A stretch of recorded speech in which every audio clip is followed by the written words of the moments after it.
Friday, September 22nd, weekly update, and we're back this week talking about tomorrow's Kirby 100 book, and this is the hardcover edition, which we're going to be auctioning here after we're done talking about the Kirby 100 book. And I forgot to mention last week that it's called Kirby 100 because August 28th 2017 would have been Jack Kirby's 100th birthday. This is a book you really have to see to believe. Right from the Alex Ross frontispiece of Jack Kirby as Galactus. It's just an absolute feat and a treasure.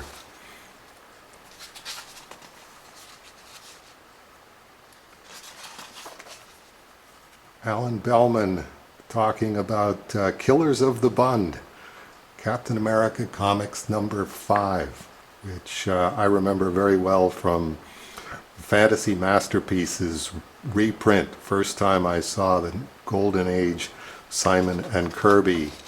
Mike Vosberg talking about Stuntman number 2. John Workman talked about Boys Ranch a little more extensively than I did.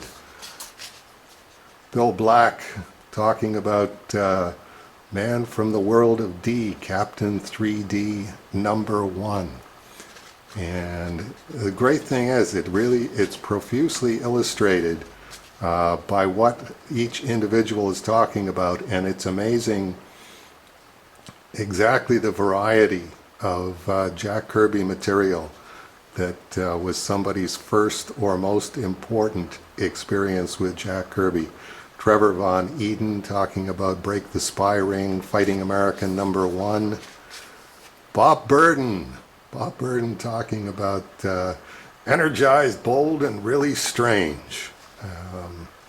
And his experience with Jack Kirby. Ed Piskor talking about Foxhole number 5, the unpublished cover.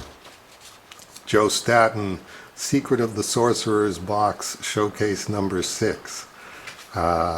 You get the idea. It's just, it's an absolute treasure trove of artwork reproduced from the originals. Dave Gibbons talking about The World Is Ours, Alarming Tales number 3. You literally can't skip to a page without finding something going, okay, I gotta read this. Shannon Wheeler, the Too Much Coffee Man guy, talking about the Beast Man pinup in X-Men number 8. Just reading this one this morning. I first met Jack Kirby when I was a little kid at a convention in San Francisco that Bob Schreck put on. I bought X-Men number 1 for $25 and X-Men number 2 for $8 and had him sign them. I think this was 1974, so I was 8. And he goes on from there. Steve Mitchell with the Sergeant Fury number 13 cover. Sergeant Fury and his Howling Commandos with Captain America and Bucky. Fred Embeck, A House Divided, Fantastic Four number 34 is the one that he wanted to talk about. Walt Simonson, A World Gone Mad, Journey into Mystery number 113. Now there's a guy so closely associated with Thor when he took over the reins on the book, talking about where Thor first got into his blood. Adam Hughes, The Origin of the Red Skull, Tales of Suspense number 66. And didn't remember it until he was talking about it, and I went, oh yeah, I remember that one. P. Craig Russell, talking about Fantastic Four number 40 to 70, which was about the same period that I started reading the Fantastic Four backwards from, I'm not sure what issue it was, but yeah, that 40 to 70 run for guys in our age bracket is just absolutely huge. Richard Howell, Among Us Hide the Inhumans, Fantastic Four number 45. And yeah, that's that's got to count as my favorite Fantastic Four cover, number 45. Kelly Jones, Journey into Mystery, Thor, number 125 to 130.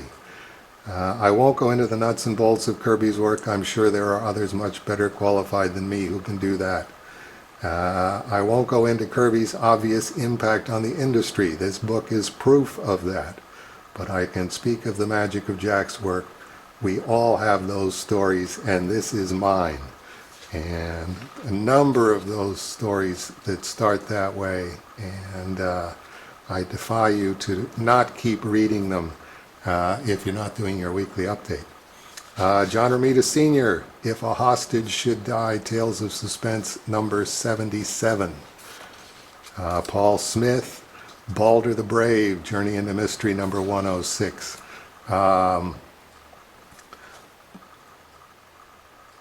Ladrone, who is talking about If This Be Doomsday, Fantastic Four, number 49, page 1.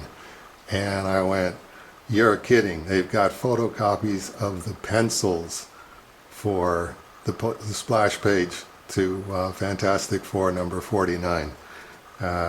Your jaw just keeps dropping every time that you turn another page. Ken Stacy, This Man, This Monster, Fantastic Four, number 51. I remember it well.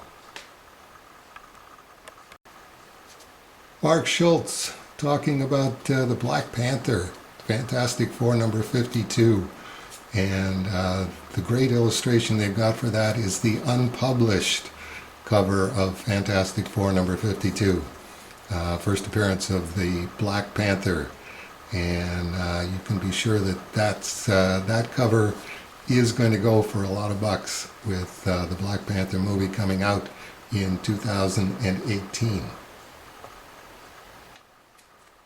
Barry Windsor Smith, and he's got a great comment here. It would be great if Marvel would sponsor a biographical film about Jack Kirby and Stan Lee, a docudrama type thing.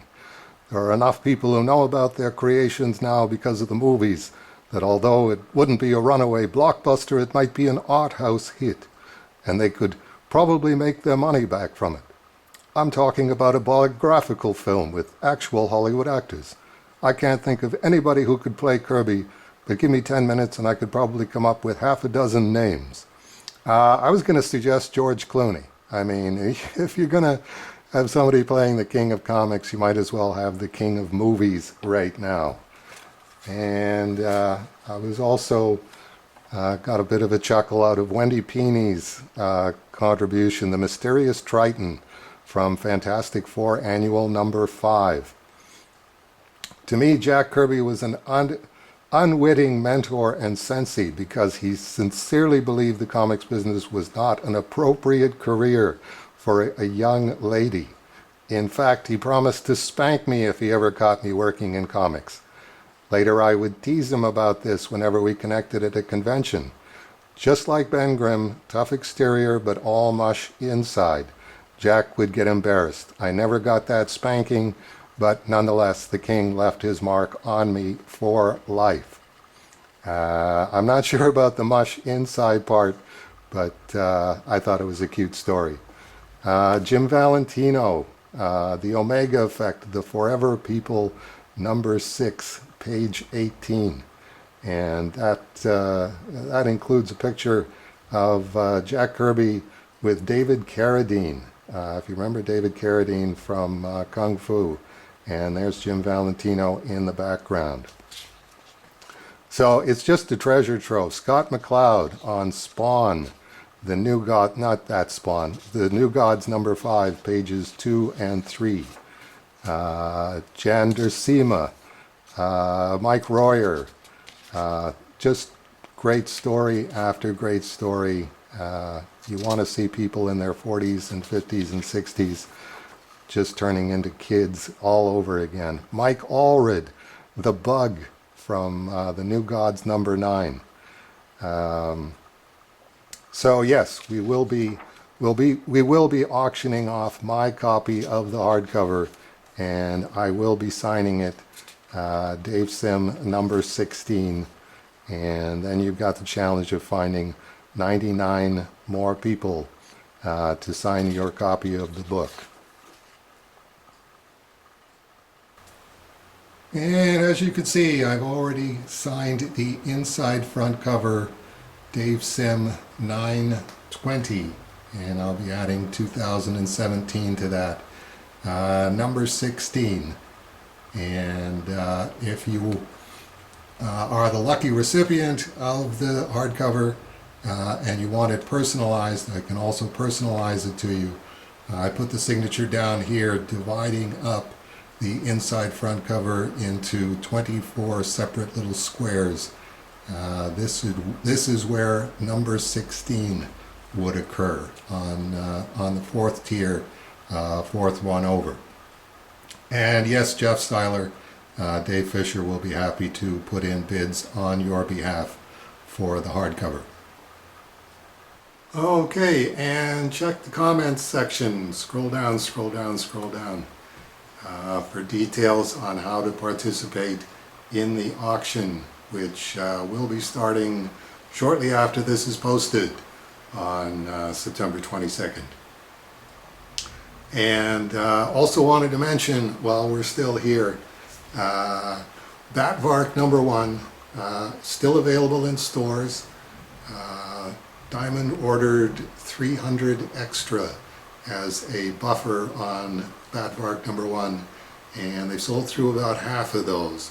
So you still should be able to get a copy from your local comic shop, your LCS.